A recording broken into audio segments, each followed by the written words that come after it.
High. High. আপনি কি এখানে থাকেন? জি। কিন্তু আমি তো আপনাকে আগে কখনো খেয়াল করিনি।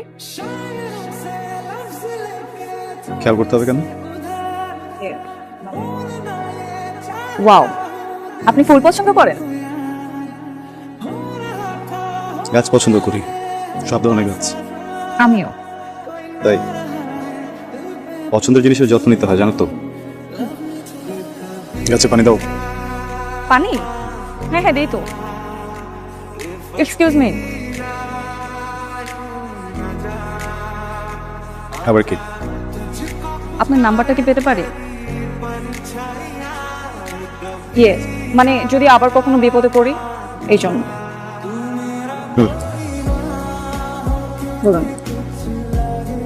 9 9 9 9 9 999।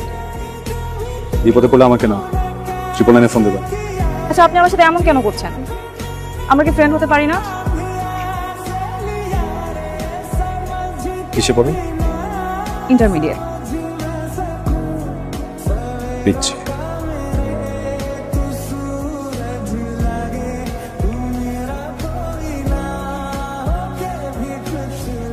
কি বললো? দোস্ত আমাকে পিচ্ছি বলছে। পিচ্ছি? আমরা তো পিচ্ছি না ওনার কাছে, সিনিয়র্স। চুপ, বাদ দে এখন, বাদ দে। শুন, ওর নাম্বারটা যে কোনো ভাবে জোগাড় করবে। আমাকে পিচ্ছি বলা না। ওকে, ব্যাপার না। তোকে এটা করতেই হবে। হ্যালো। হ্যালো, কে? যাকে 999 কল দিতে বলেছেন। তুমি আমার নাম্বার পাইছো কিভাবে? নাম্বার জোগাড় করাটা কি কঠিন কিছু? কেন ফোন করছো বলো?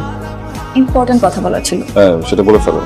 আপনি যেহেতু আমার সাথে বন্ধুত্ব করতে চাচ্ছেন না, তাই আমার মনে হচ্ছে আপনি আপনার সেম এজ ছাড়া কাউকে বন্ধু ভাবতে পারেন না। মানে ভেরি গুড। সবই তো বলছো, কল করছো কেন তাহলে?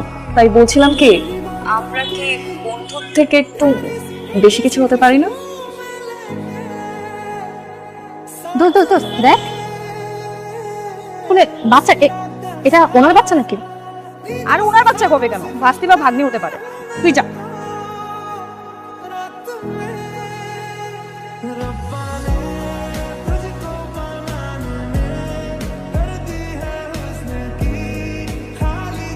বেশি খেলে হজমের সমস্যা হয় না?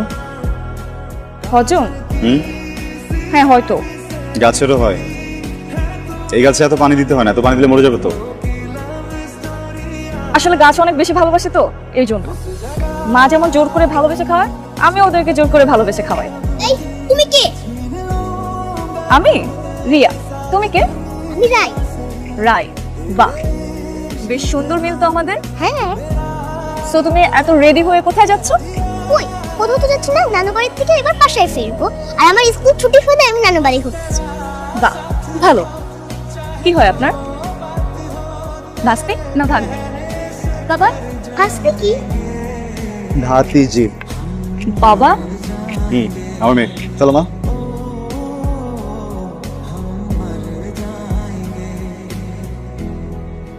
আপনি বাবা দাদা?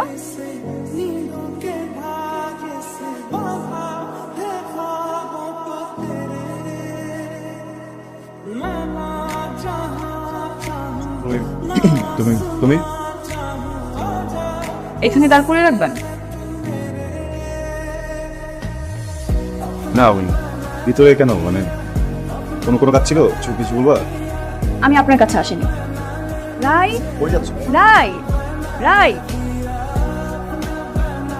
কেমন আছো তুমি? ভালো আছি। আন্টি, বলো। তুমি? হ্যাঁ, তোমাকে দেখতে আসলাম। কি করতেছিলে তুমি? ঘুমা করছিলাম। গুড। এই নাও, এটা তোমার জন্য।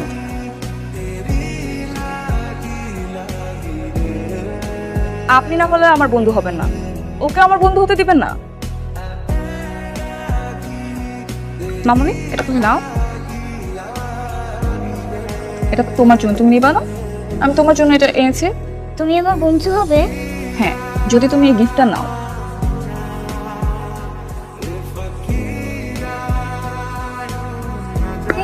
ওয়েলকাম। এখন তুমি এটা রাখো। আর শোনো, তুমি যে সারাদিন বাসায় থাকো, তোমাকে একটু বোরিং লাগে না? হ্যাঁ ভোর তো লাগে, আর বেশিরভাগ সময় বাবা অফিসেই থাকে। ঠিক আছে, তাহলে আমরাও ঘুরতে যাব। সত্যি? এই কথা শেষ করো তাড়াতাড়ি করে তোমার কাছে আসো।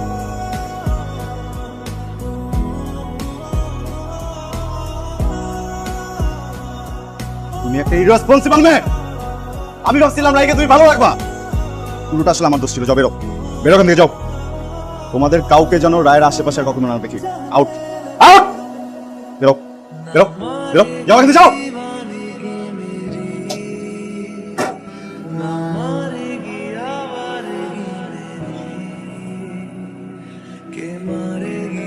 রুনি, অনেক ব্যথা পেয়েছো?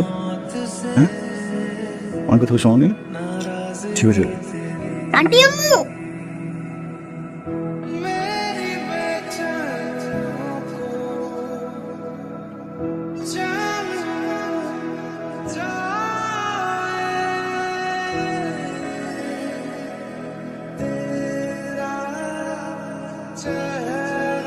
কেমন আছো তুমি? ভালো আছি।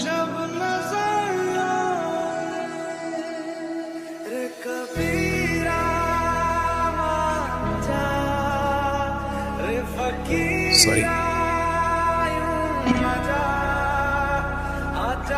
আবার সেদিন তোমার গায়ে হাত দেওয়া ঠিক হয়নি।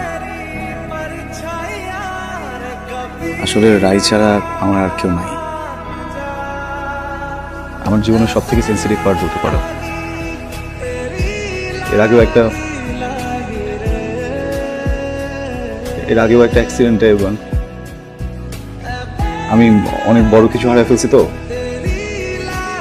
নতুন করে কোনো কিছু হারানোর শক্তি বা সাহস আমার নাই। আমাকে মাফ করে দাও। আমি কথা দিচ্ছি আর কখনো এরকম হবে না। আমিও কথা দিচ্ছি, রায় আর কখনো ব্যর্থ হবে না। Thank you Riya. আমি তোমাকে বুঝি, তুমি খুব ভালো মানুষ, লক্ষ্মী মানুষ। কিভাবে বুঝি জানো? কারণ আমিও তোমার মতো পাগল ছিলাম। বয়সটা হয়তো একরকম ছিল না, কিন্তু পাগলামিগুলা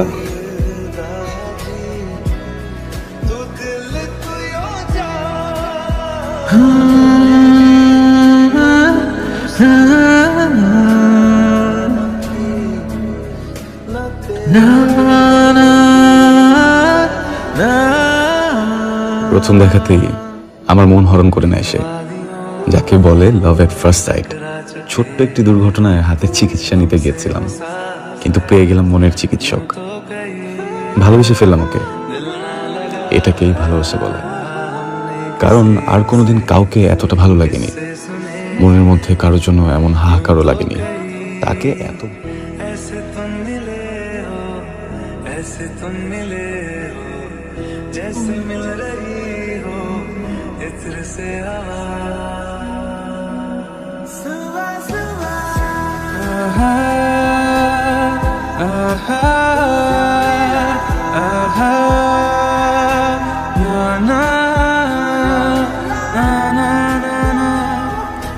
মানুষের মন ও মস্তিষ্ক একই সাথে যদি কাউকে চেয়ে থাকে এবং তারই চাওয়া যদি সত্যি হয়, পবিত্র হয়, তাহলে সে কখন খালি হাতে ফেরে না।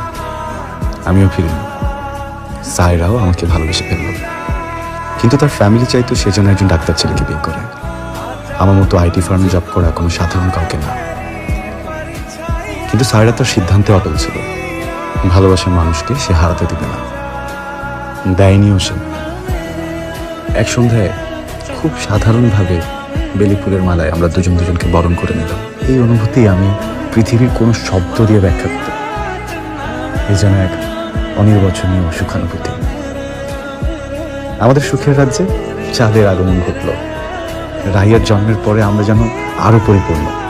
আমরা যেন অবিচ্ছিন্ন তিনটি আত্মা। হাসি, ঠাট্টা, আনন্দে আমাদের দিন কিভাবে চলে যাচ্ছে আমরা তা টেরও পেলাম না। রাই একটু একটু করে বড় হতে লাগলো।